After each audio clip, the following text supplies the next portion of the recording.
Imagine waking up in a quiet English town where parents walk their daughters to school and neighbors still greet each other in the street, only to discover that a local hotel has quietly been turned into accommodation for undocumented migrants.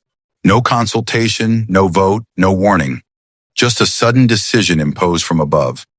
Now imagine that just days later, one of those migrants is arrested and charged with sexually assaulting a 14-year-old girl. That is exactly what happened in Epping Forest. And the residents decided they were not going to stay silent. They were immediately labeled far right, smeared in the press, told to sit down and stop causing trouble. But they refused to back down. They protested outside the Bell Hotel, demanded answers from the council, and called on the courts to intervene. And this week, something extraordinary happened. The High Court sided with the residents and issued a temporary injunction stopping the hotel from housing any more asylum seekers. In other words, ordinary people stood up, and the system finally listened. Now here's the question for you.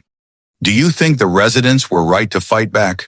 Or do you believe this will only inflame tensions in local communities? Let us know in the comments right now, because this debate is only just beginning. Nigel Farage didn't hold back. He called it a victory for parents and concerned residents, and warned that Britain must never allow young undocumented males who enter the UK illegally to roam freely around our streets.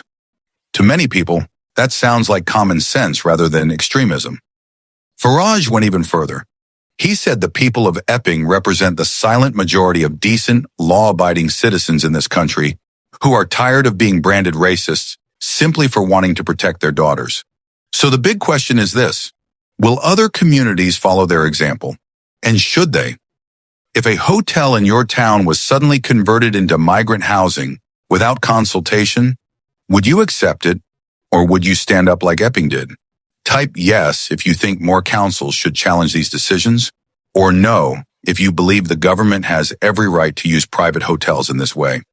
What makes this story even more remarkable is that the judge openly admitted the council hadn't fully proved that the hotel had broken planning rules, but still said the risk of injustice was so great that he had to grant the injunction.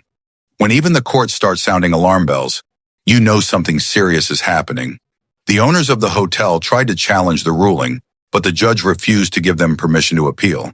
Their only option now is to beg the Court of Appeal to take up the case, and even that is far from guaranteed. And here's the part no one in the mainstream media wants to discuss. This might only be the beginning. A permanent hearing will take place soon, and if that ruling goes the same way, it could trigger a wave of similar legal actions right across the country. Parents, residents, local councils, all looking at Epping and realizing they don't have to accept decisions imposed on them without consultation. So let me ask one final question. Is this about immigration, or is it about democracy? Is it simply about who enters the country, or about whether local people still have a voice in how their communities are run? Leave your thoughts below, and make sure you subscribe to England Now 7 for honest coverage that refuses to look the other way. Because what happens next could change this country more than anyone is prepared to admit. Sources: High Court ruling, 19th of January 2025. Nigel Farage statement, EX. 19th of January 2025. Epping Forest District Council report, 18th of January 2025.